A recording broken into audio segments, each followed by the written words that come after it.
إن الحمد لله نحمده ونستعينه ونستغفره ونعوذ بالله من شرور أنفسنا ومن سيئات أعمالنا من يهد الله فلا مضل له ومن يضلل فلا هادي له أشهد أن لا إله إلا الله وحده لا شريك له وأشهد أن محمدا عبده ورسوله اللهم صل على محمد وعلى آل محمد أما بعد فيا أيها المسلمون أوصيني وإياكم بتقوى الله فقد فاز المتقون ولا تموتن إلا وأنتم مسلمون.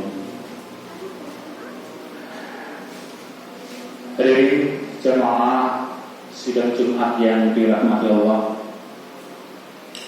Pertama-tama tak lupa dan selalu kita panjatkan puji syukur kita kepada Allah Subhanahu wa taala yang telah melimpahkan segala hal rahmat, hidayah, karunia, nikmat kepada kita sehingga sampai hari ini, detik ini kita dapat berkumpul di masjid ini dalam rangka mengagungkan, memuji dan memujikannya dalam mimbar Jumat yang dirahmati Allah ini. Semoga sholawat dan salam tetap tercurahkan kepada junjungan kita Nabi besar Muhammad Sallallahu Alaihi Wasallam yang telah memimpin umat ini dari zaman kegelapan menuju zaman yang terang benderang yaitu Islam. Dan semoga di yaumil akhir nanti kita akan mendapatkan syafaatnya di yaumil qiyamah. Amin ya rabbal alamin. Pada kesempatan hari ini khotib mengajak para hadirin semua dan diri sendiri untuk selalu meningkatkan ketakwaan kita kepada Allah, untuk selalu meningkatkan keimanan kita kepada Allah, dan jangan sampai kita mati ataupun meninggal tanpa mengucapkan kalimat thayyibah sama sekali. Harapannya iman akan selalu tetap di hati kita meskipun nyawa kita sudah sampai di kerongkongan. Hadirin jemaah sidang Jumat yang dirahmati Allah. Allah berfirman dalam surat Al-Isra ayat 1. Ini adalah surat ayat yang sering dibacakan pada bulan Rajab. Nah, saya mendahulunya karena tanggal 27 Rajab selalu diperingati sebagai hari Isra. Allah berfirman, Subhanalladzi asra bi 'abdihi lailan minal masjidil haram ilal masjidil aqsa alladzi barakna hawlahu linuriyahu min ayatina innahu huwas samiul basir. Maha suci Allah yang telah memperjalankan hambanya pada suatu malam dari Masjidil Haram ke Masjidil Aqsa yang telah kami berkahi sekelilingnya agar kami perlihatkan kepadanya sebagian dari tanda-tanda kebesaran kami. Sesungguhnya Dia adalah Maha mendengar lagi Maha mengetahui. Allah berfirman juga dalam Al-Quran surat An-Najm, walaqad ra'ahu nazlatan ukhra inda sidratil muntaha indaha jannatul ma'wa idza yaghsha shadrata ma yaghsha ma zaghal basaru wa ma tagha laqad ra'a min ayati rabbihil kubra. Dan sesungguhnya Muhammad telah melihat Jibril itu dalam rupanya yang asli pada waktu yang lain, yaitu di Sidratul Muntaha. Di dekatnya ada surga tempat tinggal. Muhammad melihat Jibril ketika Sidratul Muntaha diliputi oleh sesuatu yang meliputinya. Penglihatannya Muhammad tidak berpaling dari yang dilihatnya itu dan tidak pula melampauinya. Sesungguhnya dia telah melihat sebagian tanda-tanda kekuasaan Tuhannya yang paling besar. Quran Surah An-Najm ayat 13 sampai dengan 18. Kedua ayat ini adalah ayat daripada Isra dan juga Mi'raj. Isra sendiri adalah perjalanan dari Masjidil Haram ke Masjidil Aqsa, dan Mi'raj adalah perjalanan ke atas ke langit hingga sampai ke langit ke-7 dan ke Sidratul Muntaha. Ini adalah peristiwa yang sangat kompleks, sangat besar, dan juga banyak sekali diartikan dalam berbagai hal. Termasuk juga sesuatu yang apabila diciptakan bahkan pada saat itu pun sangat tidak masuk akal manusia. Bahkan dari segi kedokteran pun, dari sisi kedokteran pun, pada awal mula keberangkatan Nabi menuju ke Masjidil Aqsa itu terjadi pada setelah Isya. Jadi sebelum berangkat Jibril turun, lalu kemudian dada Nabi itu dibelah. Dada Nabi itu dibelah, lalu kemudian hatinya itu dikeluarkan, lalu kemudian hatinya itu dicuci dengan air Zam-Zam. Nah ini kalau dari sisi medis, ini tidak bisa dianalisis ya. Dibelah pakai apa, kemudian dijahit pakai apa, cucinya dengan cara bagaimana, ini tidak bisa dianalisis secara medis. Dan peristiwa ini memang menguji keimanan umat, menguji keimanan umat. Peristiwa yang lain adalah yang dapat kita teladani adalah ketika Nabi sampai di Masjidil Aqsa. Alhamdulillah saat ini Masjidil Aqsa sudah memperoleh perdamaiannya. Ya, setelah ditandatanganinya perjanjian gencatan senjata antara Hamas dengan Israel, kita wajib bersyukur atas pencapaian ini. Pada waktu itu Nabi Muhammad ketika sampai di Masjidil Aqsa dan mengimami para arwah Nabi disuguhi dengan dua minuman, yaitu minuman susu dan minuman khamr. Ini menarik karena akhirnya Nabi adalah memilih susu daripada memilih khamr.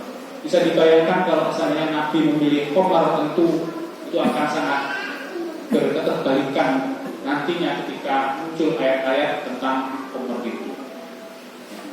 Dan begitu pun juga ketika Nabi memilih susu daripada khamr, seharusnya umat Islam ini ya dekat-dekat dengan susu, dekat dengan susu ya, di dalam kehidupan kita sehari di rumah tangga juga.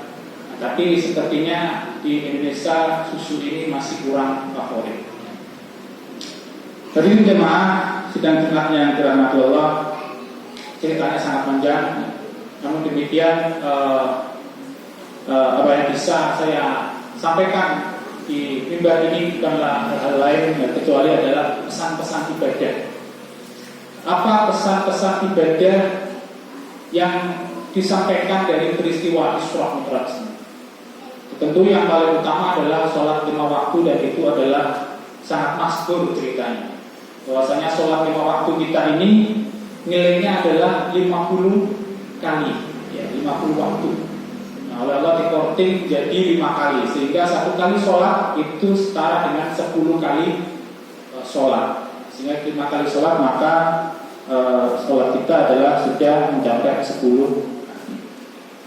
Nah, namun demikian ada ibadah-ibadah lain yang tersirat. Jadi peristiwa Isra Mi'raj itu selain sholat. Nah, yang ini yang jarang kemudian disampaikan ya. Nah, seringkali kalau kita mau Isra Mi'raj itu isinya adalah sholat 5 waktu. Tapi selain sholat 5 waktu itu ada ibadah lain. Ibadah lain yang disuratkan itu penting. Ya, bahkan terkait dengan dosa harta, dosa terkait harta kita, dosa terkait dengan mulut kita, dan dosa terkait dengan kemaluan kita. Nah, tentunya yang pertama adalah sholat 5 waktu ya. Nah, diceritakan dalam Isra Mi'raj itu adalah Nabi Muhammad mengatakan, aku terus bolak-balik antara Rabbu dengan Musa. Nah, ini hingga Rabbu berfirman, wahai Muhammad, sesungguhnya kewajiban sholat itu 5 kali dalam sehari semalam. Setiap sholat mendapatkan pahala 10 kali lipat, maka 5 kali sholat sama dengan 50 kali sholat. Barang siapa berniat melakukan satu kebaikan yang dia tidak melaksanakannya, maka dicatat untuknya satu kebaikan. Dan jika ia melaksanakannya, maka dicatat untuknya 10 kebaikan. Barang siapa berniat melakukan satu kejelekan atau keburukan, namun dia tidak melaksanakannya, maka kejelekan tersebut tidak dicatat sama sekali. Dan jika ia melakukannya, maka dicatat sebagai satu kejelekan. Dari peristiwa sholat ini kita mendapatkan banyak diskon. Pertama adalah ketika kita berniat baik, kita sudah mendapatkan satu kebaikan. Dan ketika kita berniat jelek, maka kita tidak dicatat apa. Nah, dengan demikian maka hati kita seharusnya terus selalu ingin berbuat kebaikan supaya kita secara otomatis menabung satu kebaikan demi satu kebaikan. Kalaupun kita melaksanakan kebaikan itu, maka kita akan mendapatkan 10 kali kebaikan. Dan kita melakukan keburukan pun kita akan dekat dengan satu keburukan, sehingga tabungan kita akan berlipat ganda dengan sangat cepat. Nah, ini adalah hikmah dari cerita sholat. Ibadah yang kedua adalah terkait dengan berpegang teguh pada iman, berpegang teguh pada hak kebenaran. Karena Nabi pada waktu Isra Mi'raj itu bertemu dengan mencium aroma harum masyitah. Nah, ini yang memegang teguh keyakinannya kepada Allah meski ia dan anak-anaknya dihukum dengan dimasukkan ke dalam penggorengan Fir'aun. Nah, ini ya.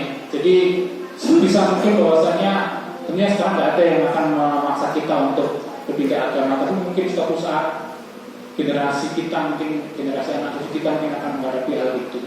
Dan di sana kita akan diminta untuk memilih apakah kita tetap beriman ataukah kafir. Nah, kita diminta untuk tetap teguh di dalam keimanan, ya, dan juga tetap teguh di dalam kebenaran. Dalam sisi lain, keimanan tetap diartikan sebagai kebenaran.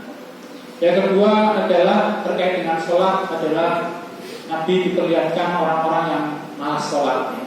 Sholat 5 waktu, kemudian orang-orang tersebut kemudian memukul kepalanya dengan palu hingga pecah. Jadi ini menegaskan kembali perintah sholat tadi, ya, bahwasanya perintah sholat itu wajib. Yang kedua, meninggalkannya pun akan mendapatkan siksaan berupa memukul kepalanya dengan batu sampai pecah dan diulang-ulang.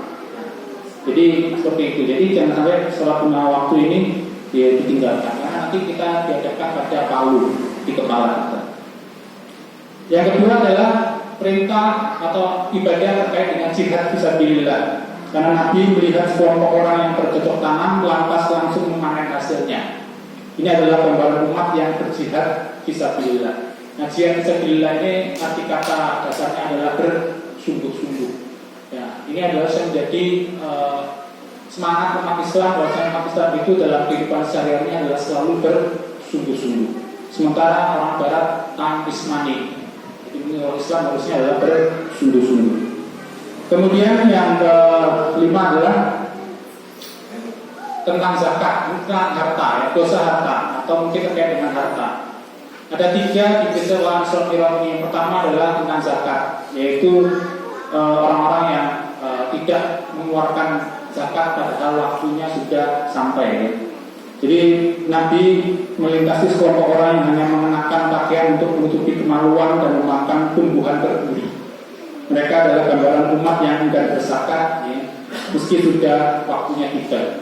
Jadi itu adalah pesan, ya, terkait dengan harta kita harus berzakat, ya, apabila sudah mencapai waktunya. Terkait dengan harta juga kita dilarang untuk melakukan riba, ya, karena di waktu Isra Mi'raj ini Nabi pun melihat sekelompok orang yang berenang di sungai darah. Jadi sekelompok orang itu berenang di sungai darah, lalu orang-orang tersebut dilempari dengan batu. Nah, karena dilempar batu keluar darah, maka sungainya jadi bertambah darah. Mereka adalah gambaran orang yang memakan harta riba. Jadi bagaimana kita mendapatkan harta kita, jangan sampai kita bersentuhan dengan riba, ya, supaya tidak mendapatkan siksaan seperti ini. Kemudian terkait dengan harta yang ketiga ini adalah Nabi melihat orang-orang yang mengumpulkan kayu bakar, mengikat dan memanggulnya, tetapi beban kayu itu bertambah. Nah, mereka adalah umat yang banyak mengambil tanggungan. Mungkin yang ditentangkan sini adalah berhutang untuk sesuatu yang tidak perlu. Jadi berhutang demi berhutang dan terus berhutang ya, yang menambah tanggungan terus. Nah, ini perilaku yang dicela oleh Nabi. Ini terkait dengan harta. Pertama adalah harta yang harus dikeluarkan sesuai bersih. Yang kedua, harta itu didapatkan juga secara bersih, jangan sampai ada riba. Dan yang ketiga adalah kita harus bersabar dengan harta apabila kita kekurangan.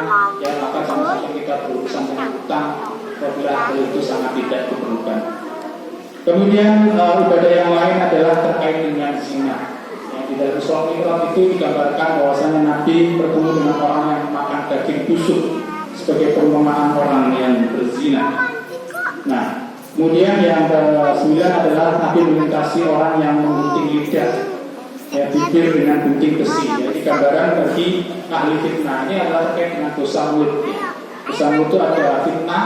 Kemudian yang kedua adalah dia mencakar-cakar wajahnya ya dengan kuku dari tembaga sebagai gambar orang yang gemar mengungkap misuh misalnya ya, dan juga menyebarkan aib atau bergunjing atau juga riba. Nah, ini adalah terkait dengan pesan-pesan ibadah, dosa dan juga lain-lainnya selain sholat ya. Sehingga dengan demikian Isra Mi'raj itu bukan cuma sekedar sholat saja, tapi di sana juga ada perilaku kita terkait dengan bersihin harta kita ya, kemudian kesucian diri kita dan juga jihad fisabilillah. Barakallahu li wa lakum fil Qur'anil azim wa nafa'ani wa iyyakum bima ayati wa dhikril hakim wa taqabbalallahu minna wa minkum tilawatahu innahu huwal ghafurur rahim.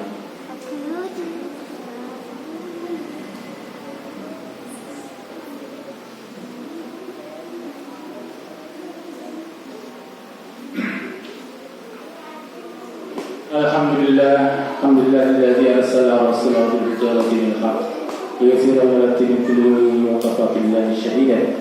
Asyhadu an la ilaha illallah wahdahu la syarika lahu wa asyhadu anna Muhammadan abduhu wa rasuluhu la nabiyya ba'dahu.